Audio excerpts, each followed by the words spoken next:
በአዲስ አበባ ሰሞኑን 1 ኪሎ ሽንኩርት እስከ 170 ብር እየተሸጠ ነው።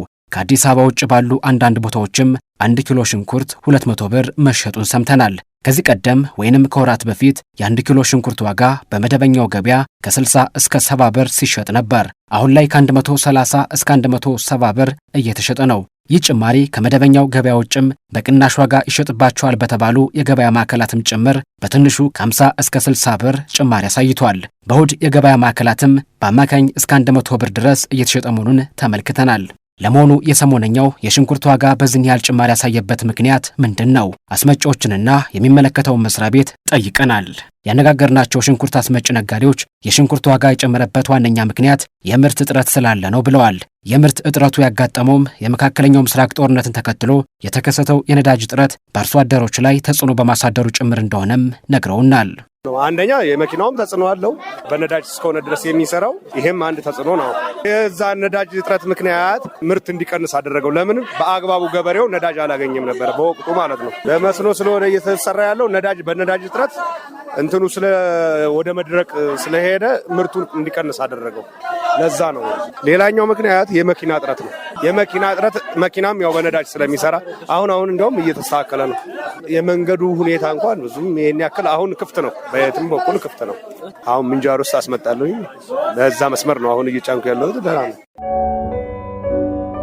ምርት ስለሌለ ብቻ ነው ከቦታው ላይ ምርት ስለሌለ። ምርት ሲኖር አትክልት ነውና አታስቀምጠውም፣ ትሸጠዋለህ። ሲያድርም ስለሚበላሽ ጭኖ ገበሬም አያስቀምጠውም፣ ይሰጥሃል። ምርት በጣም ሲመረት አትክልቱም ስለማይቀመጥ ወርዶ ይሸጥልሃል።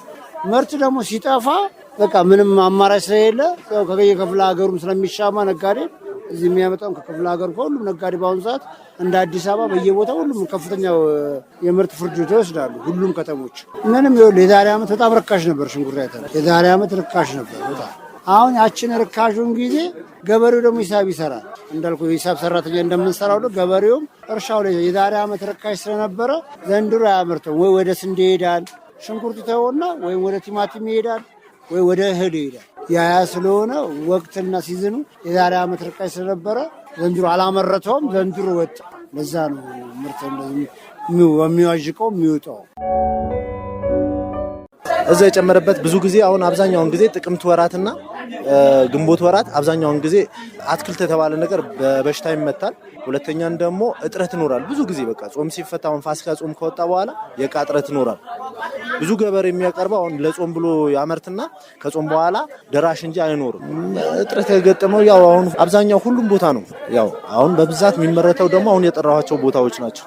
በብዛት ዝዋይ፣ ቡታጀራ ምናምን መስመር ነው። የአዲስ አበባ ንግድ ቢሮ ግን ይህንን የነጋዴዎቹን ምክንያት አይቀበለውም። በአንጻሩ የሽንኩርት ምርት በስፋት ወደ ከተማዋ እየገባ እንደሆነና የምርት እጥረትም እንደሌለ ነግሮናል። አቶ አሸናፊ ብርሃኑ የአዲስ አበባ ከተማ ንግድ ቢሮ የኮሚኒኬሽን ዳይሬክተር ናቸው። ሰሞኑን ከፍተኛ የዋጋ ጭማሪ የታየበት የሽንኩርት ዋጋ እጥረት በመኖሩ ሳይሆን የትራንስፖርት ዋጋና አላግባብ ዋጋ በሚጨምሩ ነጋዴዎች የተከሰተ ነው ብለው ያምናሉ። የምርት እጥረት ሳይሆን ምርቱ በዲስታንስ ነው። አሁን ምሳሌ እዚህ አካባቢ የሚመጣው ምርትና ከሶማሌ ክልል፣ ከአፋር ክልል፣ ከአማራ ክልል የኡመራ አካባቢ፣ ዳንሻ አካባቢ የሚመጣው ምርት የትራንስፖርት የሚያጓጓዘው ወራጅ ጫንኛ ወራጅ ይሄ ሲደመር እዚህ ሲደርስ በስንት ዋጋ ነው የሚሸጠው ብለህ እንደ ጋዜጠኛውም ኩንትን ማድረግ አለበት ማለት ነው። ለዚህኛው ደግሞ ለህብረተሰባችን አማራጭ አስቀምጠናል። አማራጭ አለው።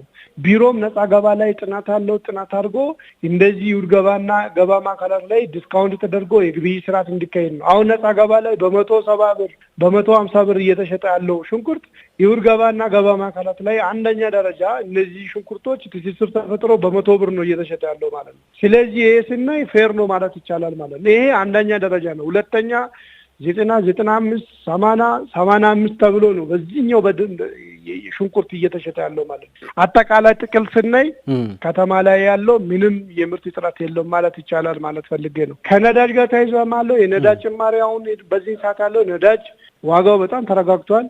በዚህ ምክንያት እንደ ምክንያት የሚቀርብ ጉዳይ የለውም ማለት ነው። አንዳንድ አሁን ነፃ ገባ ላይ ያለው ነጋዴ ሆን ብሎ ያላ ኦቨር ጥቅም መጠቀም፣ ሆን ብሎ የከተማ ላይ የኢኮኖሚ አሻጥር መስራት። በእሁድ ገበያና በገበያ ማዕከላት የሽንኩርት ዋጋ እምብዛም የተጋነነ አይደለም የሚሉት የኮሚኒኬሽን ኃላፊው፣ ነገር ግን በመደበኛው ወይንም በነፃ ገበያ ያለው ሽንኩርት ዋጋ ከፍተኛ መሆኑንም ያነሳሉ።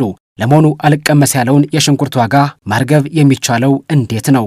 በአዲስ አበባ ንግድ ቢሮ በኩልስ ለመፍትሄው ምን እየተሰራ ነው?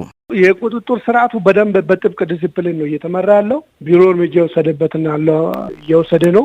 ባለፈው ሳምንት ብቻ ወደ 34 መኪና ይዞ ያለው ሽንኩርት ከተለያየ ቦታ አምጥቶ እስከ 130፣ 140፣ 150 የሚሸጡ ነጋዴዎች ላይ እርምጃ ተወስዶ ወደ ኢውድ ገባና ገባ ማዕከላት ውስጥ ገብቶ ግብይት እንዲፈጸሙ ተደርጓል ማለት ነው። የንግድ አዋጁ ፈቅደም ተወርሶ ወደ ኢውድ ገባ ገብቶ ተራግፎ ኢውድ ገባ ላይ ለህብረተሰባችን ግብይት እንዲፈጸም ተደርጓል ማለት ነው። ይቀንሳል። ምክንያቱም ለህብረተሰባችን በቂ ምቹ ሁኔታ ነው ቢሮ የተፈጠረው እየተገበየ ግብይት ስርዓት እንዲካሄድ እየተደረገ ያለው ማለት ነው። 7ቱም ገባ ማዕከላት ላይ በቂ ምርት ነው እየገባ ያለው።